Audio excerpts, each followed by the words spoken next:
Hello. Today we're off down the woods. We're going to do some stoves. The reason we're down here is because it's a little bit breezy back on the field outside the house. So I hope you enjoy this one. I'll keep it a bit shorter than yesterday because I can just skip through things quite quickly. But there's no right or wrong answer to a stove in my opinion. It's whatever suits your purpose, and there's going to be a difference between emergency stuff, base camps, if you'd like to call them that, and out on the mountain. What we're going to do is we're going to go through a few different stoves, which I'll line up for you, but we'll go right from the minimalist, the real minimalist, and to be honest I only use this in my backpack as an emergency in case I run out of gas, but we'll come to that in a bit, right up to this weighty little number. One thing I recommend that you get if you're going to get any of these fuel stoves, apart from maybe the Jetboil or some of the gas stoves, is a windproof lighter.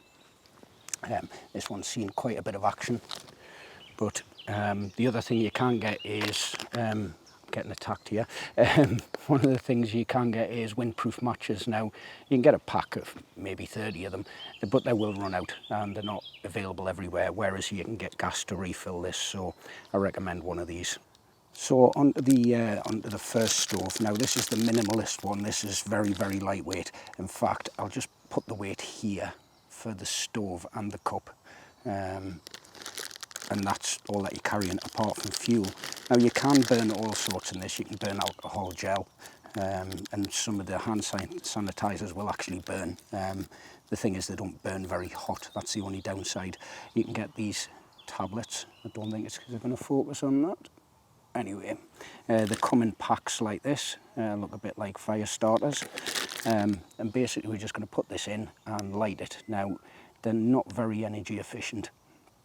It will take a long time to boil water, but they are just for one purpose for me, which is an emergency. If I run out of gas, I can still boil some water and have a cuppa. The next stove we're going to try out is the MSR whisperlight. Now this is a fuel stove. Now you did have options with the little micro stove, but the little basket that holds the tablets can only hold so much of any other fuel type, so especially the liquid gels. They will flatten out as they heat up and you can get spillage and fire around the area, so very, very careful in woodland. The MSR is a multi-fuel stove, so this will use white spirit, which is currently in this bottle, but it'll also use petrol and kerosene as well. The reason that I would use white spirit is it burns a lot cleaner.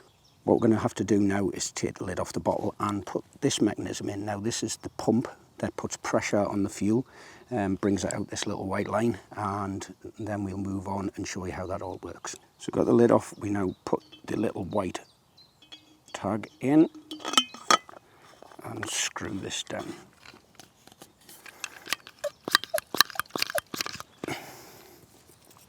Okay, and next part is we've got to put this valve into the side of the tank and lock it in place. Now the next bit is to lie this on the ground, and we're going to open this little tap a little bit and squirt some fuel out. What will happen then is it will put a little bit of fuel in that cup at the bottom, which we light, which then in turn heats this copper pipe. Or brass pipe, whatever it's made out of. And then what happens then is that vaporizes the fuel into a gas, which then comes out this burner. So next on the list is the Biolite. There are easier versions of this. There are some wood burning stoves that don't have this mechanism on the side. Now this is a two-function piece of kit. It actually can charge your phone, believe it or not, through the power of the flame. It also has an internal fan, and what the fan does is it circulates air around the top and the base to get the fire burning. It also means that in theory you shouldn't have a smoking fire.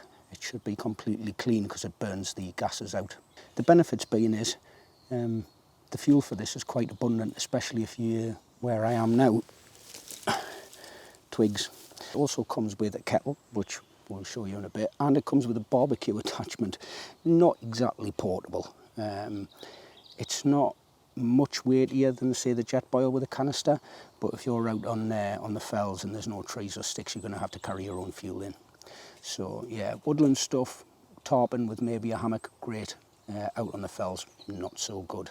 The penultimate stove is this little thing. Now there's various iterations of this. You can get them on the internet with piezo ignition, so you don't need a lighter. There's the classic MSR pocket rocket, which is very popular and probably the one I'd advise above anything else. But this little thing is Alkit's own. It's titanium on the top. It's very, very lightweight, and all you need is a gas canister. So what I'm going to do is just quickly fit the gas canister to this from the Jetboil, which is the last stove, and just show you the power output of this thing.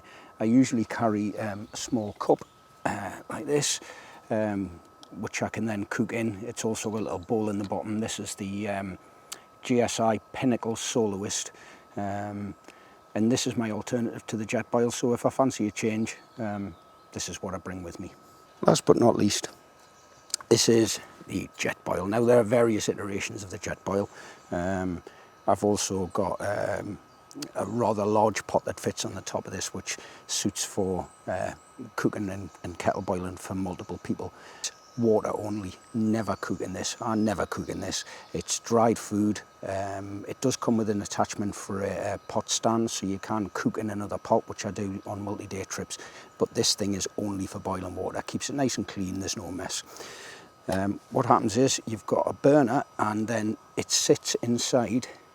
I don't know if you can see that. There's some fins. Now this acts a bit like a heat sink in a computer, but the other way around. What it does is the surface area of those fins, if you stretch them out, it's well over 1 metre long. And what that does is that absorbs the heat from the burner and transfers it straight into the bottom of the kettle. So in theory, you should get very little heat wastage.